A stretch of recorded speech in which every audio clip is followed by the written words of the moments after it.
Hello, I'm Pete Starkey at Real Time with IPC here in San Diego. Delighted to have the opportunity to speak with Jonathan Weldon from DuPont Electronic Materials. Jonathan, thanks very much for joining us and great to meet you. Thank you for having me, and I appreciate being here. Thank you. Very welcome.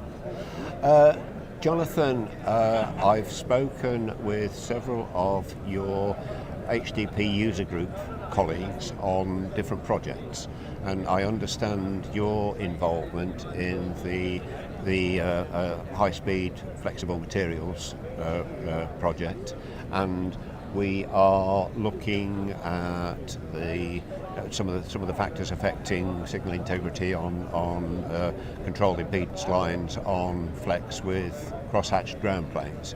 Could you give us a little bit of an intro and an update on that project? Yes, sir, absolutely. As you mentioned, that we are doing this high-speed flex project. The idea is, as people are moving toward flex solutions in their problems, they're running into the need for high impedance lines, or not even high impedance, I'd say controlled impedance lines for signal integrity purposes. However, obviously having a flex solution is driven by some sort of mechanical requirement, whether that be flexibility or some sort of other performance.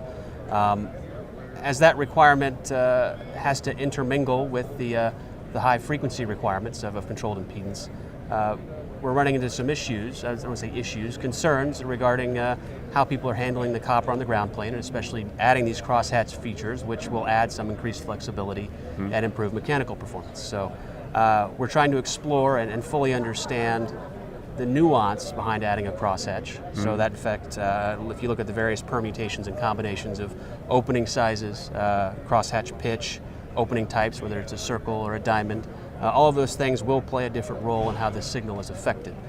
So we're trying to look at all the various ways that those are being used with a flex circuit and kind of map out the space for when to use what kind of crosshatch where and what kind of performance you can expect out of your circuit in a signal integrity situation.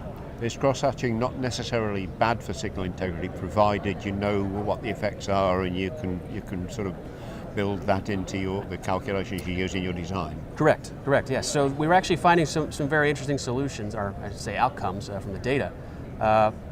Initially it was assumed that you can remove some of this copper and have minimal effect, or in some way might be able to tailor your impedance. However, we're finding that you have some very unique cutoff frequencies. So at points where you thought it might have worked, now it doesn't work at all. And in other situations, you're actually getting improved performance at other frequencies.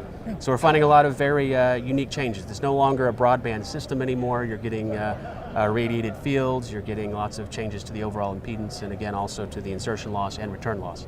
So overall, it has an extreme impact that we didn't expect, but it's very good data, and we really hope to drive that home. How many partners have you got in this project, Jonathan? How many partners? We've got 3 primaries. So DuPont's leading the way, but we're also working with Panasonic. We're also working with Intel and IBM. And we've got obviously the HDP community at large at our disposal, and also Introbotics. So quite a few people involved here. This is what's always impressed me about HDP Users Group. I've got to know you guys reasonably well through having the opportunity to attend some of the open sessions of your meetings, but it's the way that you guys, representing major companies at a very high level, are prepared to work in a spirit of open cooperation towards a common goal. Now, there's a lot of good science to be learned, and if we learn it together, we can all kind of move forward, right?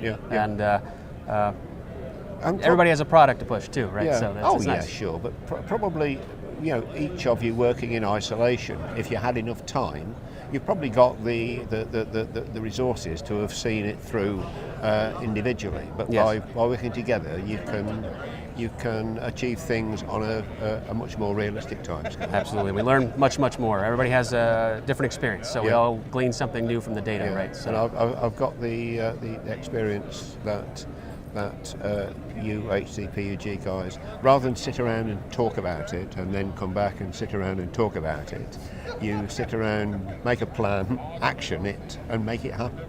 Data drives all the decision making. It's a good thing. Jonathan, thanks. I know it's been a brief overview, but I think we've got a fairly clear understanding of what you set out to achieve and some of the observations and results that you've made. Thanks very much indeed for joining us. No, thank you for having me. We really appreciate it. Thank you. Pete Starkey, Real Time with IPC. Thank you.